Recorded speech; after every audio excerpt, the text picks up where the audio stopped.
أعوذ بالله من الشيطان الرجيم. بسم الله الرحمن الرحيم. الحمد لله رب العالمين، بارئ الخلائق أجمعين، باعث الأنبياء والمرسلين، ثم الصلاة والسلام على خير خلقه العبد المؤيد والرسول المسدد، حبيب إله العالمين أبي القاسم المصطفى محمد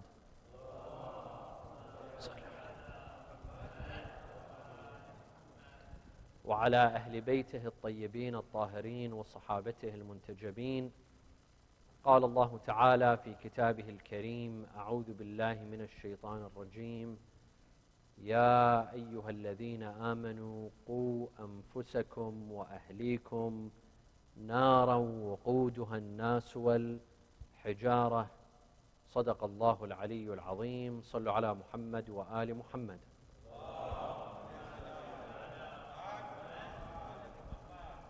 Previously, the most prominent sources of entertainment was TVs, televisions. Everyone had TVs at home, and it was the only source of entertainment for people. Families would gather when they come back from school, from work, and they'd watch family shows and the news. And then slowly TVs began to expire. Then you had computers and laptops. They became a source of entertainment for people. And then after computers and laptops came Apple with all its devices and all its gadgets, iPads, iPhones.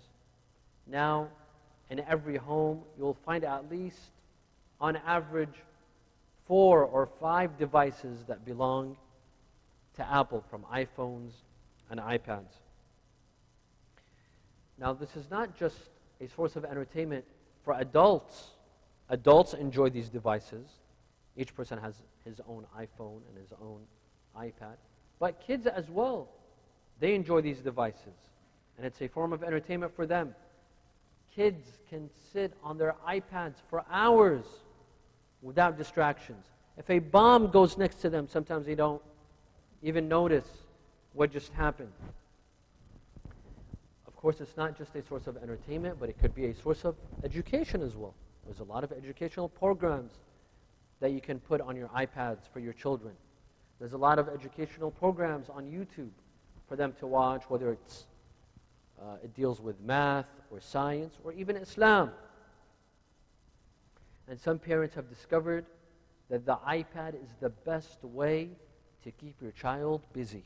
So when you come back from work and you're fasting and you have 2 more hours to go till iftar, and you really want that nap, but your son or daughter are not allowing you to have that nap, so what do? You give them the iPad. Sit on this iPad for an hour so you get your nap. Or you're trying to speak to your mother, but your toddler is making too much noise, so you give them the iPad. Play with the iPad so you can speak to your mother. Or you're trying to drive, and your kids are distracting you, so you tell them to play on their iPad so that you could drive safely and carefully and you get to your destination. Sallu ala Muhammad wa ala Muhammad. Moderation, my dear friends, moderation in anything and in everything is very important. Islam teaches us to be moderate in whatever we do, in whatever we use, whether it's watching TV, whether it's listening to the radio, whether it's drinking tea or coffee or the usage of sugar. Everything has to be in moderation. Too much of anything, even if it's a good thing, even if it's water. وَجَعَلْنَا مِنَ الْمَاءِ كُلَّ شَيْءٍ حَيٍّ. Water is the source of life, but too much water is not good as well. Moderation in everything is important in Islam. When it comes to these devices, moderation should be kept. Overusage of these devices is not good. It can come to the point of addiction. When you overuse an item, a device, even a food, a product, you become addicted to it. What do we mean by addicted? You feel like you can't live without this item, this food, or this device. Nowadays, I hear many parents in many communities that I visited, in fact, even family friends and family members, that they complain that their children are addicted to their devices. They're addicted to their iPads. They can't live without them. Wherever they go, they have to be on their iPads. At home, in the car, at the mosque, when they go shopping, they can't live without these devices. Even toddlers, 7 months, 8 months, but they sit on that device as if they're an 18-year-old teenager, right? And they know. They say kids don't know anything. No, they know. You find a 1-year-old, but he knows how to use the device. He knows what to press. He knows how to get to his favorite games. When I grew up, the internet came out. I won't tell you how old I am. But when the internet came out, I was approximately 12 years old. The first time we had a cell phone in our house, I was 18 years old. And there was only one cell phone. We would all share it. Whoever would leave the house to go to school, me, my siblings, my sisters, we had one cell phone. Whoever would go to college, they'd take that phone with them. Someone goes shopping, they'd take that cell phone with them. I was probably 20 years old when I had my first cell phone. I was 18 years old when I had my first email address. Today, toddlers have iPads. Little kids, 1, 2 years old, they have iPads. You have 8-year-olds or 9-year-olds who have iPhones. They carry their iPhones wherever they go. And they have a phone line. They're 8 years old or 9 years old. Right? Things have changed. And I see a lot of parents, they put the blame on Apple. La'natullah, Apple, for doing this to us, for destroying our families, for destroying our children. Hold on a second before you start throwing around la'an on Tim Cook and on Steve Jobs and on Apple and on society. And some say la'an on the kids at school for teaching my kids. My kids didn't know how to play with their iPads. It's because of other kids at school or at the mosque. No. Before you put the blame on others, let's put the blame on ourselves. Let's be real. Who got the kids to learn and to become addicted to their iPads? Me and you and all of the parents, all of the fathers and all of the mothers. What, did the iPad just happen to come on the desk of the child miraculously? Who bought it for them? We bought it for them. They asked for an update. We went and we got them an update. They wanted a better one. We went and we got them a better one. When the screen breaks, we go and we fix it for them. Right? When we want to take a nap, that beautiful nap in the afternoon, we tell them to use the iPad. When we want to speak on the phone, we tell them to use the iPad. When we're driving and we don't want to get a car accident, we tell them to use their iPad. And then when they're addicted to their iPads, we say, La ilaha illallah. Oh Allah, help us. Please pray for my child who is addicted to his iPad. We are the problem. We caused this problem, and now we complain and nag. How do I save my child from this device addiction, from the iPad addiction? My child doesn't study, he doesn't talk, he doesn't eat, he doesn't sleep. All he does is play on his iPad. So what's the solution? Sallu ala Muhammad wa ala Muhammad. Of course, this problem doesn't exist in all families. No, there are some parents that are disciplined. When they gave these devices to their children, they taught them how to play with these devices and use these devices. They don't have a problem.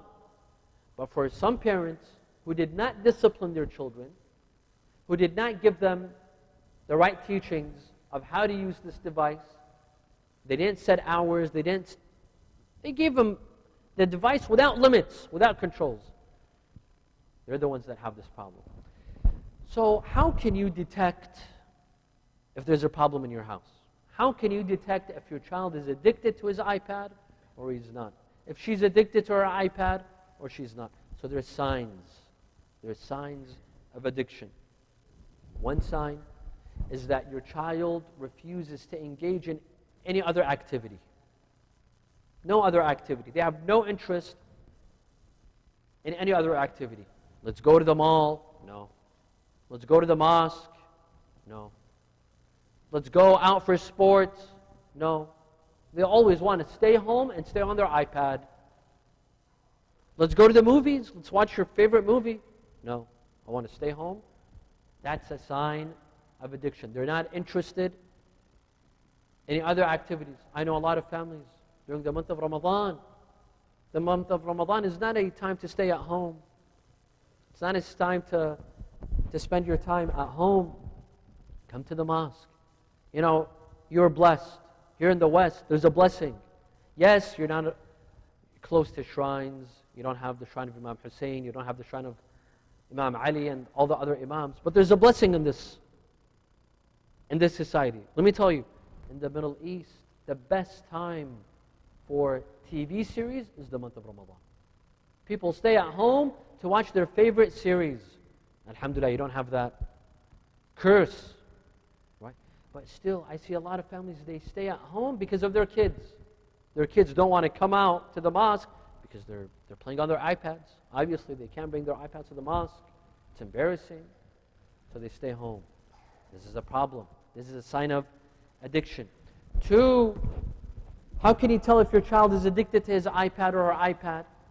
When you take it away, they show immense anger. They get angry. They start breaking things. They start shouting. They start crying. They throw themselves on the ground. They start pounding. And so that's rebellion. That's rebellious. You've taken something very precious to them. That means they're addicted. If they weren't addicted to the device, they wouldn't have such a reaction. Another sign of an iPad addiction is that if they're not on their device, they're always speaking about their device. With their friends, with their siblings, they're talking about a game, about a show, about a YouTuber, about an update. They're always talking about. So if they're not on the device, they're thinking about the device.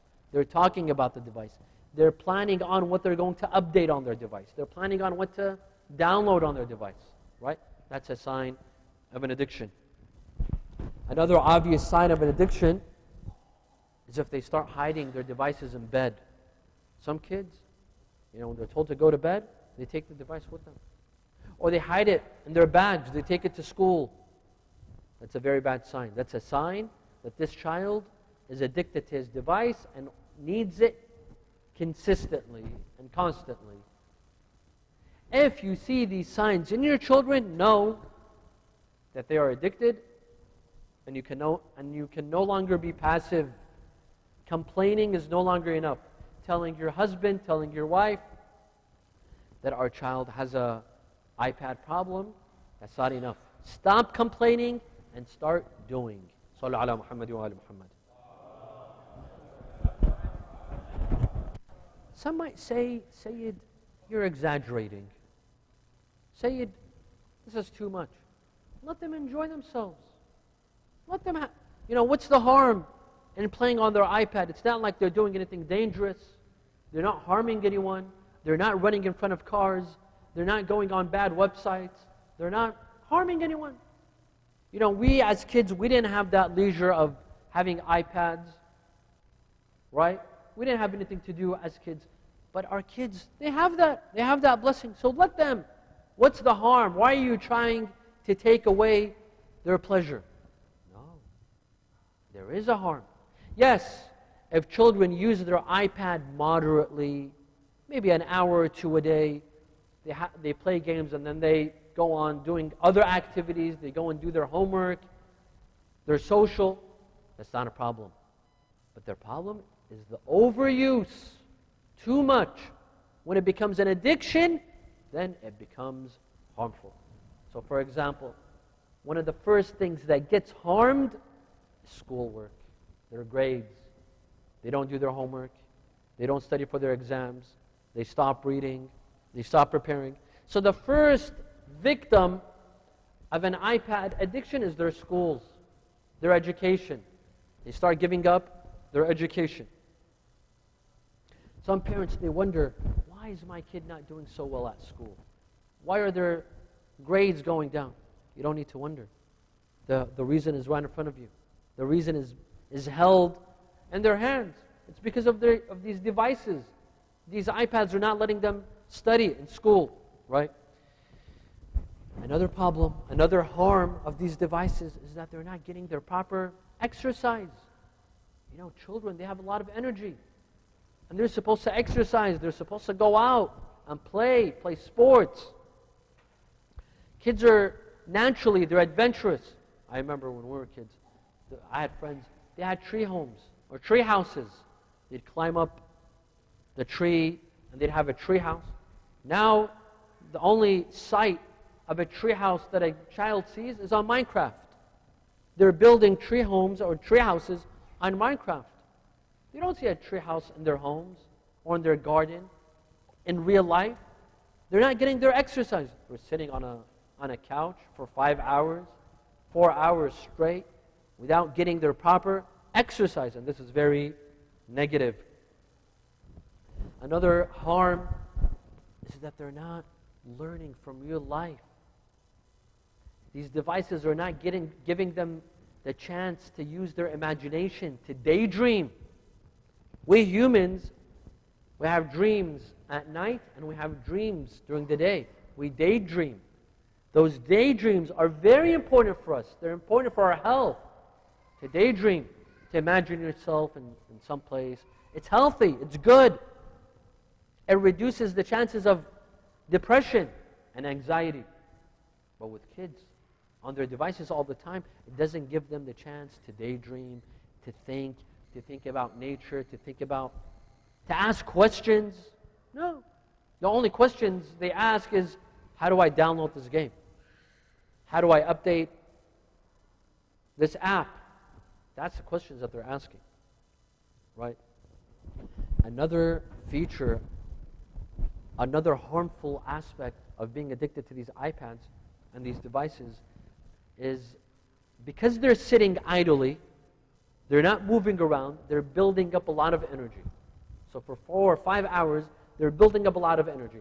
Now when it's time for them to put away the device or the battery runs out, what do? They go crazy. They get hyper. They start running around in the house. They might even become abusive. They abuse their siblings, their friends, their cousins. They become all crazy, all hyper. Why? Because all of that energy was held in for 4 or 5 hours, and now they have to release that energy. So a very prominent feature, and you could ask other parents as well, other family members, is that they develop devious behavior at home. They become very hyper, very naughty. It's because they've built up all this energy. While kids, they should release that energy. They should be playing sports. They should be playing soccer and football, releasing that positive energy. This energy, this positive energy, becomes what? Negative energy, right? And it's very harmful for them. Another problem, and I see a lot of parents complaining about this, is that my child does not pay attention. I can't get my child's attention. They develop a low attention span because of their devices. Because of these moving objects, because of these shows, because of these games, they're entertained all the time. So if they're not on the device, to keep their attention is very difficult. It becomes a very difficult job and a task. So you could get their attention for 10 minutes, 15 minutes maximum. Some parents start complaining. A lot of teachers are complaining nowadays that we can't get their attention. We can't get their attention. And that's all because of, or a major part of it is because of these devices and these iPads. It affects their sleep pattern. They can't go to sleep, especially if they've used this device, if they've used the iPad right before going to sleep, it takes their sleep away. Their sleep gets delayed. Or I've seen some kids, they wake up early in the morning just to go on their device. The first thing that they do early in the morning, before having breakfast, before even using the restroom, they go on their devices. That's an addiction. That's called being addicted. Another problem is being antisocial. You see these kids with their iPads. For 3 hours they can sit without a single word. They don't speak to their parents. They don't speak to their siblings. They don't speak to their friends. You see their friends. They come at home together. They don't talk. They're sitting there. They're just playing on their iPads. They become antisocial. Previously, I remember as kids, we'd sit on the dinner table. During lunch, during dinner, we'd speak to our parents. We'd converse. We'd talk about our day, what happened at school, what happened after school. Today, kids don't speak. They don't talk. They've become antisocial. It's so hard to get a word out of them. It's because of these devices. It's because of this addiction to these devices. And of course, there's always the danger of them going, the harms of the internet. Going on websites that could be very harmful to them. It takes their innocence away. Sallu ala Muhammad wa ala Muhammad.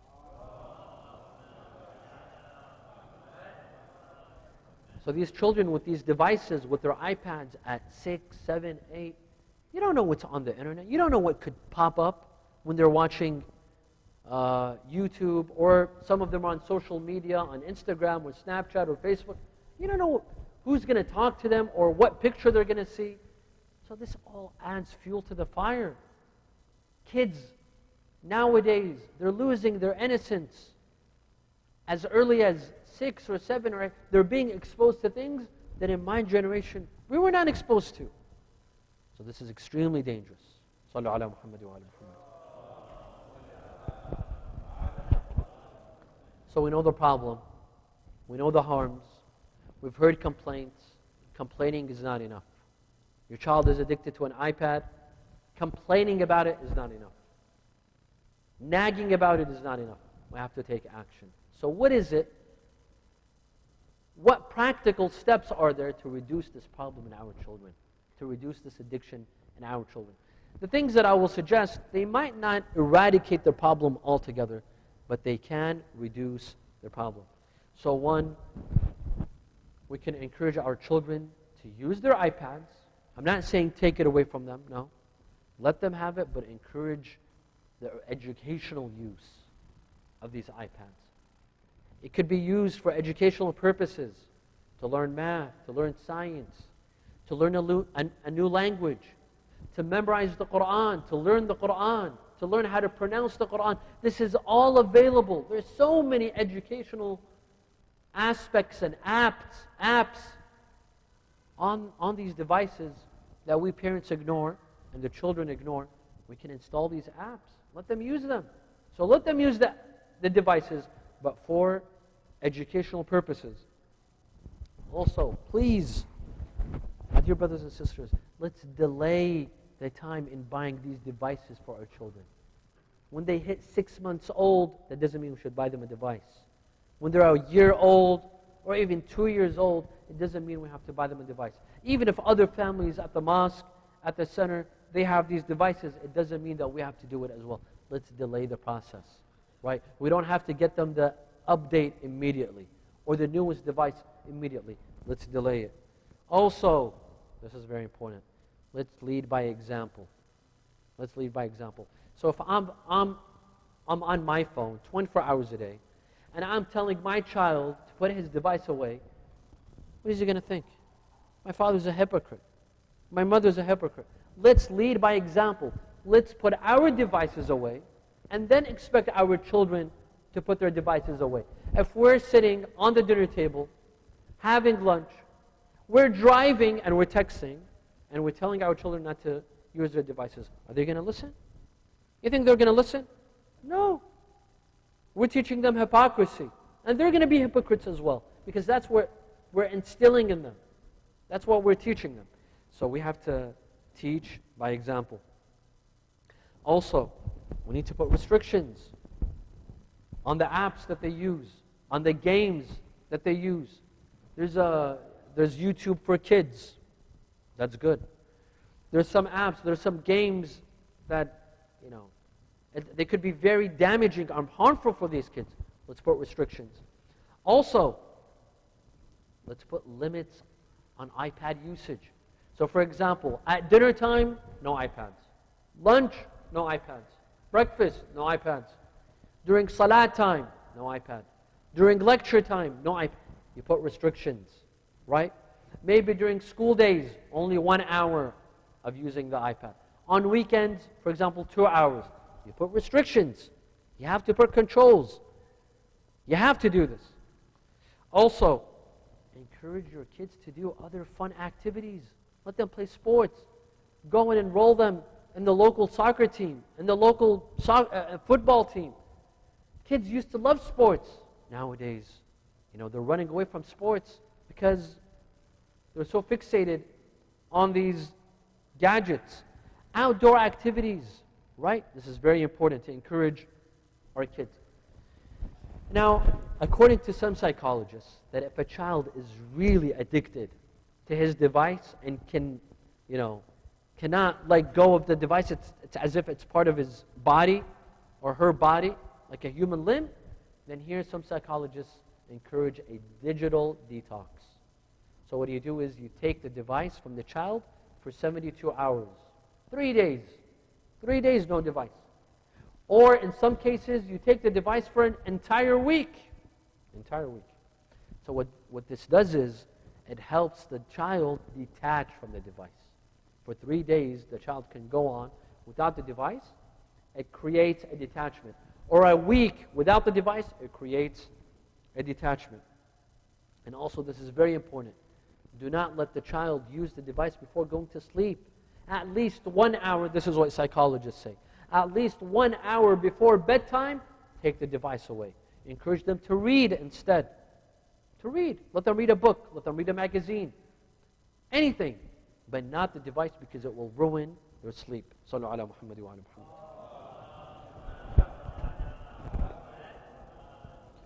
These are just suggestions. I might have my own way in dealing with my kids. You might have your own way. We could also learn from one another. We can learn from other parents' experiences. Ask other couples. Ask other community members. How do you deal with your children when it comes to using their iPads? And we'll learn from each other, inshallah.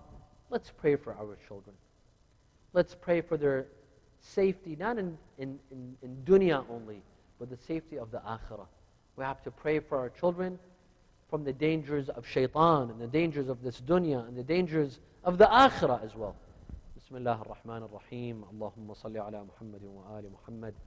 اللهم إني أسألك أن تجعل فيما تقضي وتقدر من الأمر المحتوم في الأمر الحكيم من القضاء الذي لا يرد ولا يبدل أن تكتبنا من حجاج بيتك الحرام المبرور حجهم المشكور سعيهم المغفور ذنوبهم المكفر عنهم سيئاتهم وأن تجعل فيما تقضي وتقدر أن تطيل عمري في خير وعافية وتوسع في رزقي وتجعلني ممن تنتصر به لدينك ولا تستبدل بي غيري.